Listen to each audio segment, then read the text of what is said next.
Hello and welcome back बच्चों। अपन लोगों ने लास्ट जो सेशन था, ठीक है, उसमें अपन ने देखा था कि किस तरीके से इंडिगो को ग्रो करने के लिए कितने अलग अलग तरह के सिस्टम के बारे में अपन जानेंगे, जिसमें अपन एक निच कल्टीवेशन सिस्टम के बारे में जाना और समझा कि वो क्या होता है। ठीक है, अपन ने उसकी प्रॉब्लम भी समझी। तो जो आज जो है अपन दूसरा सिस्टम है उसके बारे में बात करेंगे। इसका नाम है बच्चों रॉती सिस्टम। हाँ, इसको रॉथ बोलते हैं। रॉथ, हल्का सा वाई का साइलेंट, हल्का सा वाई का प्रोनाउंसिएशन आना चाहिए इसमें, वाई। ठीक है, रियोट। ठीक है, तो रियोती सिस्टम के बारे में पढ़ेंगे अपन। ये सिस्टम के अंदर बच्चों, ये सिस्टम था जिसके अंदर इंडिगो जो कल्टीवेट होना था, जो इंडिगो, देखो ना पूरे चैप्टर में सिर्फ एक ही क्रॉप की बात हो रही है, वो है इंडिगो। ठीक है, तो इंडिगो का जो कल्टीवेशन होना था वो रॉथ के थ्रू होना चाहिए। रॉथ जो मैं पहले आप लोगों को बता चुका हूँ, कल्टीवेटर्स को बोलते हैं, जो कल्टीवेट करते हैं। ठीक है, जो अपने जमीन पे, जो लैंड पे काम करता है, फार्मर जो काम कर रहा है, पूरा कल्टीवेट जो कर रहा है, उसको बोलते हैं कल्टीवेटर। और कल्टीवेटर को ही बोलते हैं रॉथ। और इस रॉथ के सिस्टम के अंदर रॉथी का ही पूरा काम होगा कि किस तरीके से वो उसमें कल्टीवेट्स को करेगा। अब बच्चों कहानी समझना कि रॉथी सिस्टम में क्या होता था। प्लांटर्स थे जो चाहते थे कि इंडिगो का कल्टीवेशन हो। ठीक है, इंडिगो का कल्टीवेशन हो, उसके बाद कल्टीवेशन कौन करेगा? रॉथ करेंगे। लेकिन रॉथ जो थे वो एग्री नहीं करते थे उस टाइम पे, क्योंकि सारा का सारा इंडिगो का प्रोडक्शन क्यों करे, वो दूसरे क्रॉप्स का प्रोडक्शन करते थे अपनी अपनी जमीनों पे, as per suitable their climate, their land, और जो अदर अदर फीचर्स चाहिए होते हैं उन सब के बेसिस पे। तो रॉथ ने मना कर दिया। और उसके बाद जो उनका हेडमैन होता था पूरे फार्मर का या पूरे जमींदार का, मैं बोल सकता हूँ, जो पूरी जमीन है उसको जो हेडमैन होता था वो, उसको एग्री करना पड़ता था, क्योंकि आफ्टर ऑल प्लांटर्स जो है वो कंपनी ऑफिशियल्स के फेवर में होते थे। मतलब कंपनी उसको फेवर करती थी प्लांटर्स को, तो ऑब्वियस बात है हेडमैन को मानना पड़ेगा। ये वही बात हो गई कि आप एक तरीके से रॉथ हो गए, कल्टीवेटर्स, टीचर्स हेडमैन हो गया, और प्लांटर्स प्रिंसिपल हो गए। अब प्रिंसिपल जो बोलेगा टीचर्स को मानना पड़ेगा, भले स्टूडेंट एग्री ना करे, बट टीचर्स को मानना पड़ेगा। और वही टीचर्स आप लोगों को बोलते हैं। ठीक है, एक स्ट्रक्चर होता है ना बच्चों, वही चीजें वहां पर हुआ।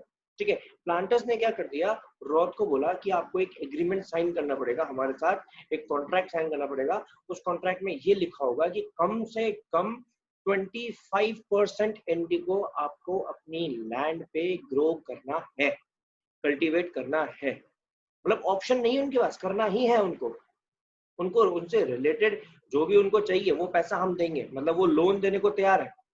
फॉर एग्जाम्पल मान लो कि प्लांटर्स ने रॉथ को यानी कल्टीवेटर्स को पैसा दे दिया, लोन दे दिया कि ठीक है आपको हम 1 लाख रुपए देते हैं, आप इसके ऊपर कम से कम 25% आपकी जमीन पे इंडिगो कल्टीवेट होगा। ठीक है, 25% दे दिया। और उसके बाद जो हेडमैन था उसको रॉथ ने तो मना कर दिया कि हम लोग एग्रीमेंट या कॉन्ट्रैक्ट साइन नहीं करेंगे, लेकिन जो हेडमैन था ना बच्चों, ठीक है, उसको प्रेशराइज किया, जबरदस्ती प्रेशर डाला गया कि नहीं आपको साइन करवाना है। अब हेडमैन ने बिहाफ पे सारे के सारे जो भी कल्टीवेटर्स थे जो रॉथ थे, उन सब के बिहाफ पे सिग्नेचर्स करवा लिए। प्लांटर्स ने बोला, हेडमैन ने साइन कर दिया। अब हेडमैन ने साइन कर दिया तो भैया रॉथ को काम करना पड़ेगा, कल्टीवेटर्स को काम करना पड़ेगा, अपनी जमीनों पे इंडिगो ग्रो करना पड़ेगा। ठीक है, उनको लोन लेना पड़ेगा, एडवांस लेना पड़ेगा। अब एडवांस ले लिया, ठीक है, कैश एडवांस उनके पास आ गया, वो काम कर रहे हैं। अब काम करने के बाद अगर वो इंडिगो ग्रो भी कर रहे थे ना बच्चों, तो ग्रो करने के बाद उसको कम प्राइस पे बेचने का भी है उसके अंदर।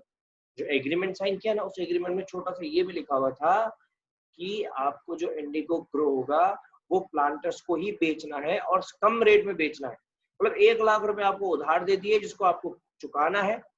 ठीक है, लेकिन आप जो उसमें से बना रहे हो वो बेचोगे कितने में? 80,000 में। तो इसका मतलब क्या हुआ? 20,000 का तो आपके पास लॉस हमेशा ही रहेगा।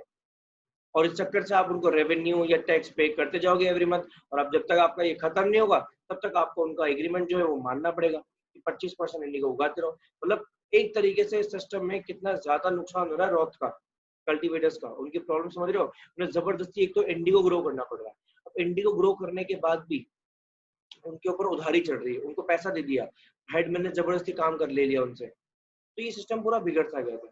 तो इसको देखते देखते फिर क्या हुआ, रिबेलियन स्टार्ट हो गया, रेवोल्यूशन स्टार्ट हुआ। ठीक है, ब्लू रेबिलियन, ब्लू रेबिलियन मतलब ब्लू, ब्लू कलर की बात हो रही है यहाँ पे। इंडिगो क्या है, रिच ब्लू कलर तो है, उससे रिलेटेड रिबेलियन, लड़ाइयां होना स्टार्ट हो गई। क्या हुआ, बंगाल के अंदर थाउजेंड्स ऑफ रेयर्स ने मना कर दिया फाइनली आगे कि हम लोग इंडिगो को ग्रो नहीं करेंगे और ना ही प्लांटर्स को हम लोग अपना पैसा देंगे। ठीक है, क्योंकि कब तक करेंगे वो काम, कब तक काम करेंगे आप बताओ, उनके हाथों में तो कुछ आ ही नहीं रहा। इवन जो वो ग्रो कर रहे हैं वो कम पैसों में उनको बेचना पड़ रहा है, तो उनका तो सर्वाइव नहीं हो पा रहा।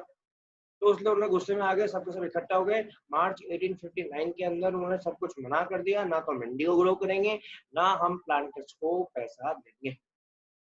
इवन उन्होंने इंडिगो जो फैक्ट्रीज थी ना उस टाइम पे, उन फैक्ट्रीज के ऊपर भी अटैक कर दिया और बोल दिया कि भैया हम लोग नहीं करेंगे, मतलब नहीं करेंगे। तो पिक्चर देखे ना आपने बाहुबली, हाँ बाहुबली 2, अपने हाथों को हथियार बना लो मामा, कटप्पा, बाहुबली सब चले थे।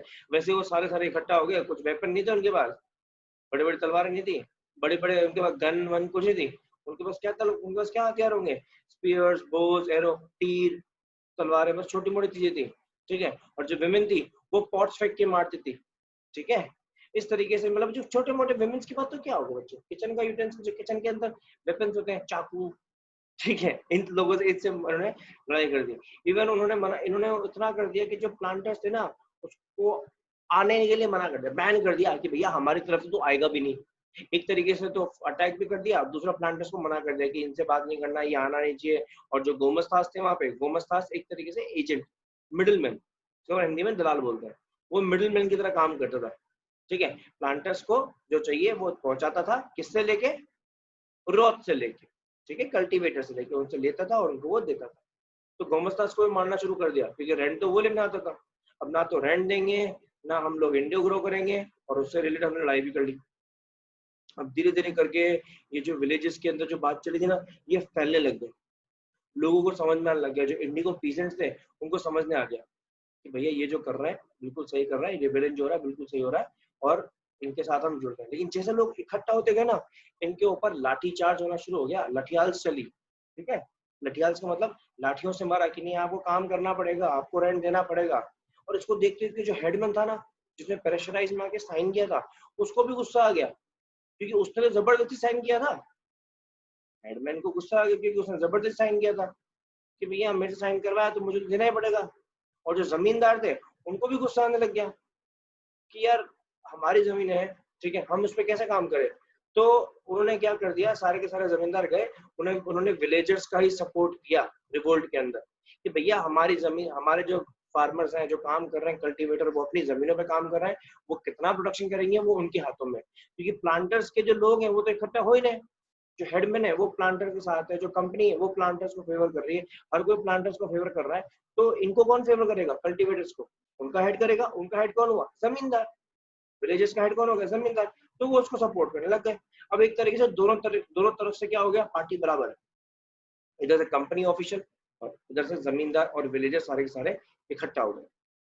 ठीक है, अब 1857 में जब रिवोल्ट खत्म हुआ, उसके बाद गवर्नमेंट को बहुत डर लगने लग गया था। 1857 का एक तो रिवोल्ट इतना बड़ा झेला हम लोगों ने, जो पिछले चैप्टर में देखा अपन ने।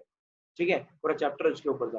तो गवर्नमेंट को कहीं ना कहीं डर था, कंपनी ऑफिशियल को, कि वो रिवोल्ट के बाद कहीं एक और रिबेलियन स्टार्ट ना हो जाए, जिसकी वजह से हमें फिर लॉस खाना पड़े। तो इस बार कंपनी ऑफिशियल्स के जो गवर्नमेंट थे वो खुद इसके अंदर गए। ठीक है, वहां जाने के बाद जो उसके लेफ्टिनेंट थे, उस लेफ्टिनेंट ने पूरा का पूरा एरिया देखा, उनकी सारी प्रॉब्लम समझी, सारी की सारी उनको बताई, रॉथ ने अपनी प्रॉब्लम बताई, जो प्लांटर्स थे उन्होंने अपनी प्रॉब्लम बताई। सब चीजें डिस्कस करने के बाद, ठीक है, रॉथ को लगा कि उनके साथ सिंपैथी दी जाएगी, जो गवर्नमेंट ऑफिशियल्स हैं वो सब उनके साथ देंगे।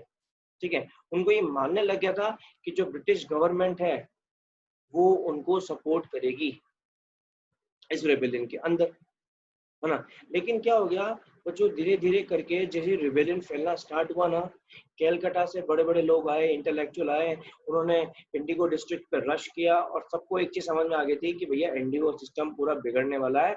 और रॉथ्स ने मना कर दिया कि हम लोग काम नहीं करेंगे, हम लोग काम ना ना नहीं करेंगे, ना हम रेंट देंगे, लड़ाई करनी लड़ाई कर लो। अब उस टाइम पे तो उनको लग गया कि कंपनी उनका साथ देगी, उनको ये बिलीव होने लग गया कि कंपनी हमारे सपोर्ट में, गवर्नमेंट हमारे सपोर्ट में, तो हम लोग फाइट कर लेते हैं, हमें तो कोई दिक्कत नहीं है।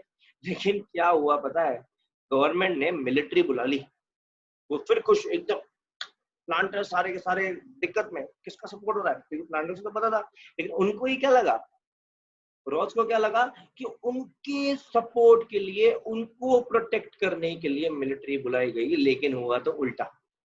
गवर्नमेंट ने मिलिट्री बुलाई, किसको सपोर्ट किया, किसको प्रोटेक्ट किया? प्लांटर्स को। इवन इंडिगो कमीशन भी बनाई गई, और बनाने के बाद ये देखा गया कि भैया इंडिगो का प्रोडक्शन किस लेवल पे चल रहा है, ठीक है।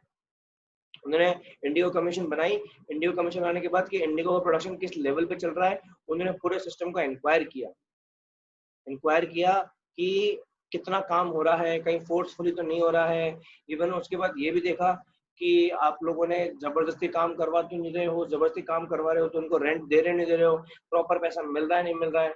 सब चीजें एग्जामिन करने के बाद गवर्नमेंट इस नतीजे पर पहुंची, जो कमीशन था वो इस नतीजे पर पहुंचा कि जो प्लांटर्स ने किया वो तो गलत है। अब देखो गवर्नमेंट कितनी चालाकी से गेम खेल गई यहाँ पे। उसने क्या बोला कि जो प्लांटर्स ने किया वो तो गलत है, हम बिल्कुल मानते हैं, लेकिन जो रियोट्स को पैसा मिला हुआ है, ऑब्लिगेशन जो उनके ऊपर है वो पूरी फुलफिल करनी है, खत्म करनी है। उसके बाद उनकी जो मर्जी वो कल्टीवेट कर सकते हैं अपनी अपनी जमीनों पे। अब उनका तो पैसा कभी चुकेगा नहीं, क्योंकि इंडिगो तो ग्रो कर रहे हो, लेकिन कम पैसे में बेच रहे हैं, तो उनके ऊपर तो उधारी हमेशा रहेगी, है ना। तो कमीशन ने प्लांटर्स को गिल्टी भी बता दिया, सिंपैथी गेन कर ली, और दूसरा प्लांटर्स के बेनिफिट के लिए भी काम कर दिया। तो कंपनी कितनी डिप्लोमेटिक हो गई, एक तरीके से कंपनी के फेवर में आ गया। लेकिन उनको समझ में नहीं आया इंडिगो प्लांटर्स को, तो यार क्या हुआ हमारे साथ, हमें तो कुछ समझ में नहीं आ रहा, हमें जबरदस्ती काम करना पड़ रहा है। तो इस पूरे रिबेलियन बोल सकते हैं, या इस पूरे रिवोल्ट के बाद ये बोल सकते हैं कि इंडिगो का जो प्रोडक्शन था ना, वो बंगाल में पूरा का पूरा कोलैप्स हो गया था। उन्होंने काम करने के ढंग से ध्यान नहीं दिया, और उस रिवोल्ट के बाद जितने भी प्लांटर्स थे वो सारे के सारे बिहार में शिफ्ट हो गए। बिहार में उन्होंने देख लिया कि यहाँ पर हम लोग अपने अकॉर्डिंग काम कर सकते हैं, यहाँ पर भी सिंथेटिक डाई मिल सकता है। 19वीं सेंचुरी तक आते आते बिजनेस को बहुत फर्क पड़ा, नो डाउट। इंडिगो प्रोडक्शन पूरा कोलैप्स हो चुका था, तो इकोनॉमी पूरी खराब हो चुकी थी, लेकिन कैसे ना कैसे करके प्लांटर्स ने मेहनत करी और अपने प्रोडक्शन को बढ़ाया आगे, ठीक है। अब बढ़ाने के बाद जैसे महात्मा गांधी इस टाइम पे पिक्चर में आते हैं, जब उन्होंने बड़ा बढ़ा दिया था, तो महात्मा गांधी जब साउथ अफ्रीका से आए थे 1916 1950-1960 के बीच में, तब उन्होंने देखा कि इंडिगो फार्मर्स के साथ बहुत बुरा हो रहा है चंपारण में, क्योंकि obvious सी बात है बंगाल के अंदर तो पूरा प्लांटर्स जो है वो जबरदस्ती काम करवा रहे थे। वही चीज उन्होंने बिहार में भी कर दी, है ना। तो इंडिगो जो फार्मर्स है उनके साथ प्लांटर्स जो है वो जबरदस्ती काम करा रहे हैं, तो भैया साइन भी करवा लिया, कम पैसों में इंडिगो बेचना भी पड़ रहा है। तो महात्मा गांधी को अच्छा नहीं लगा ये। महात्मा गांधी ने क्या किया, आते ही बोल दिया इंडिगो फार्मर्स को, भैया आपसे कोई जबरदस्ती काम नहीं करा सकता। महात्मा गांधी गए चंपारण में 1917 के अंदर, जो बिहार में पड़ता है, और वहां पर एक मूवमेंट स्टार्ट कर दिया, इसका नाम है सत्याग्रह मूवमेंट। कौन सा मूवमेंट? सत्याग्रह मूवमेंट स्टार्ट कर दिया। इस मूवमेंट के बारे में अपन आगे और चैप्टर में पढ़ेंगे डिटेल में, आप अभी सिर्फ नाम याद रखिएगा। सत्याग्रह मूवमेंट स्टार्ट कर दिया, और स्टार्ट करने का मोटिव ये था कि इंडिगो प्लांटर्स को समझाया जाए कि वो जबरदस्ती काम करवा रहे हैं, और इंडिगो फार्मर्स को उनके राइट्स दिलवाए जाए। आए बच्चों समझ में? आज का ये टॉपिक अपना खत्म होता है, चैप्टर भी अपना खत्म होता है। लास्ट का बहुत इजी सा टॉपिक था, इसलिए अपन इसको फटाफट से सम अप कर दिया, ठीक है। मेन इंपॉर्टेंट जो इस चैप्टर का था वो अपन ऑलरेडी पढ़ चुके हैं, ठीक है। ओके बच्चों, आई होप आप लोगों को समझ में आ गया होगा। स्टिल घर पे रहिए, तो दिक्कत है तो आप जानते हैं आपको कैसे कहाँ पूछना, ठीक है। बाहर ना निकले, जितना हो सकता है उतना। चलो बच्चों, तब तक के लिए बाय बाय।